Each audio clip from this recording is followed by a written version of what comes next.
Red Moon. On July 18, 2020, NASA launched a new vessel. 6 astronauts boarded Goliath I and set off to prepare the first human colony on the Moon. The preparations were expected to take a year, but the vessel carried 6 months of additional food past that expectation, in case of emergency. Radio communication was possible only on the side of the Moon facing the Earth. The astronauts were told to stay in this area to maintain radio contact. The astronauts had landed on the eastern border of the Serenitatis. This lunar mare was largely covered in basalt and held few craters, making it perfect for colonization. The goal of the astronauts was simple: map the area for colonization and blueprint the construction of buildings. The only real danger on the Moon was meteors striking it, as the Moon was devoid of any atmosphere. An electronic journal of the day's event was to be sent back to NASA, along with any interesting photos or videos. Although, it was to be seen if anything exciting could happen. It was the Moon after all. The first few months of journals were fairly normal. The astronauts were right on schedule with the predicted progress. They wasted no time to blueprint the area. Everything in a normal town was to be in the future town: a grocery store, a school, a hospital, among other things.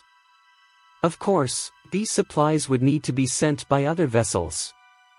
It wasn't their mission to build anything.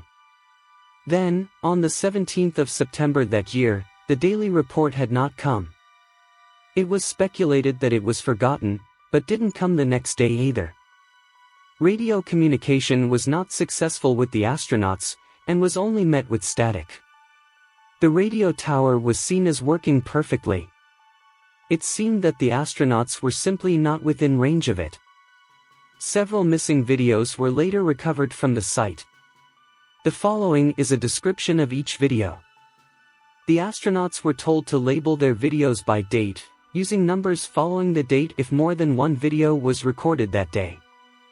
The first video was labeled appropriately as September 16, 2020. It is around 10 minutes long and is mostly spent examining small craters near the border of the mare.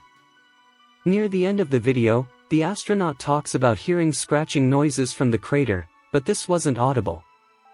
The journal sent to NASA for the 16th of September did not mention this noise.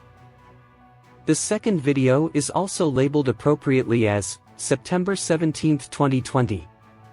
This video was also focused around craters, specifically the nearby Bessel crater. This is an exceptionally large crater, over 9 miles across and a mile deep. The plan was to eventually build a bridge across the crater. This video is roughly the same length of the previous video. The astronauts begin to make notes of the crater, when the scratching sound is heard again. This time, however, it is quite audible and appears to be coming from the basin of the crater. The sound becomes so loud it begins to irritate the astronauts. One of the men looks down over the edge to find the source of the sound. A force unseen by the camera suddenly pulls the astronaut into the crater. His screams are heard briefly before the camera is cut short. The third and final video is labeled Code 7700 Please Help. The date is unknown, but it can be assumed it is probably the next day. It begins with an astronaut in an oxygen tent, talking to the camera. He explains in a calm voice that he has been unable to contact the radio. He also explains about how 2 of the astronauts have been horribly slaughtered. At this point, tears start to roll down his face, but he continues a calm tone. The scratching noise from the previous videos is heard suddenly and sharply. The camera is knocked to an adjacent wall of the tent and we listen to the astronaut pleading, followed by a heavy thump. The man continues to plead and cry out for help, stating that he can't breathe. The camera is completely turned away from the man, so it is not seen what is attacking him. We see blood begin to splatter the adjacent wall. The man continues to scream for help and is now completely bawling. Blood splatters against the wall for a second time, along with the sound of bones snapping and flesh being torn from them. His pleas for help suddenly stop and are just reduced to inane screaming and crying. As blood spatters against the wall again, a bit of brown liquid now mixes in with the bright red liquid. The tearing sound has since been replaced with that of squishing and sloshing. The only sound the man makes now is a quiet death rattle. Suddenly, the man goes silent and several of his organs are tossed near the direction of the wall. Coincidentally, the night of September 18th was a red moon. None of the bodies of the astronauts from Goliath I were ever fully recovered.